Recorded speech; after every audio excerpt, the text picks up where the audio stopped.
Right, మరో breaking news చూస్తున్నాం. తెలంగాణ రాజకీయాల్లో మరోసారి హైడ్రా కూల్చివేతల అంశం వివాదంగా మారింది. బీఆర్ఎస్ నేత హరీష్ రావు ఈ ఘటనపై తీవ్ర ఆగ్రహం వ్యక్తం చేశారు. నిన్న ఓ పసిపాప ఇంట్లో ఉండగానే హైడ్రా అధికారులు అకస్మాత్తుగా వచ్చి ఇళ్లను కూల్చివేశారని ఆయన ఆరోపించారు. ప్రజలను కట్టుబట్టలతో బయటకు నెట్టేసి ఇళ్లను ధ్వంసం చేయడం అమానుషమని మండిపడ్డారు. పేదలకు గూడు కల్పించాల్సిన ప్రభుత్వం వారినే రోడ్డుపైకి నెట్టడం దారుణమని విమర్శించారు. అదేవిధంగా శనివారం ఆదివారం రోజుల్లో ఇలాంటి కూల్చివేతలు చేపట్టడం ప్రభుత్వ నిర్లక్ష్యానికి నిదర్శనమని అన్నారు. ముందస్తు నోటీసులు ఇవ్వకుండా చిన్నపిల్లలు మహిళలు ఉన్నా పట్టించుకోకుండా వ్యవహరించడం అన్యాయమని పేర్కొన్నారు. మీరు టీవీలు చూస్తే పేపర్లు చూస్తే కనబడతలేదా? పేదల ఇల్లు నిన్న ఎక్కడో సుల్తాన్పూర్ లో ఇల్లు కూలగొట్టిండ్రు. పాపం ఒక చిన్న పిల్ల ఇంట్లోనే ఉన్నది, కొడుతూనే ఉన్నారు మిషన్. వాళ్ళు పాపం కట్టు బట్టలతో రోడ్డు మీద పడ్డారు. ఇంట్లో సామాన్ కూడా తెచ్చుకోవడానికి ఛాన్స్ ఇస్తలేరు.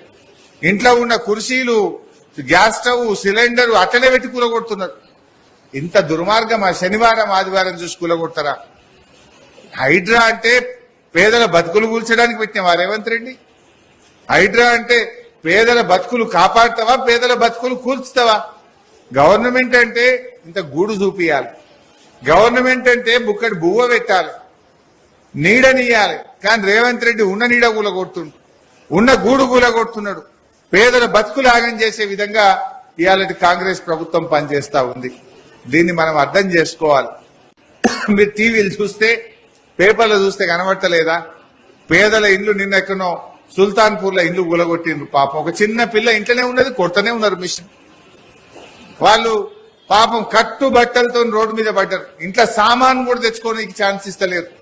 ఇంట్లో ఉన్న కుర్చీలు, గ్యాస్ స్టవ్, సిలిండర్ అట్లనే పెట్టి కూలగొడుతున్నారు. ఇంత దుర్మార్గం ఆ శనివారం ఆదివారం చూసి కూలగొడతారా? హైడ్రా అంటే పేదల బతుకులు కూల్చడానికి పెట్టినవా రేవంత్ రెడ్డి?